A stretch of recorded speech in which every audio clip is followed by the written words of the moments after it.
Hi friends, আজকে আমি পাটুলি ঘুরতে এসেছিলাম। পাটুলি ঘুরতে আসলাম, ভাবলাম পাটুলি ফ্লোটিং মার্কেটে যাব না।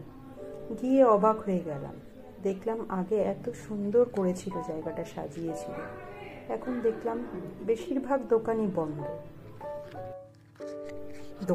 দোকানগুলো বন্ধ হলেও জায়গাটা কিন্তু খুব সুন্দর লাগছিল। সন্ধ্যাবেলা লাইটগুলো জ্বলছিল, খুব সুন্দর লাগছিল।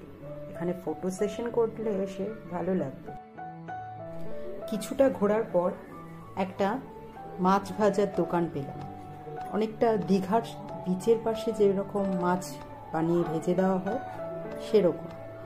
দোকানটা বেশ ভালো, ভ্যারাইটিস টাইপের ফিশ ওখানে ভেজে দেওয়া হয়েছে। আর বন্ধুরা, আমার ভিডিওটা কেমন লাগলো জানিও।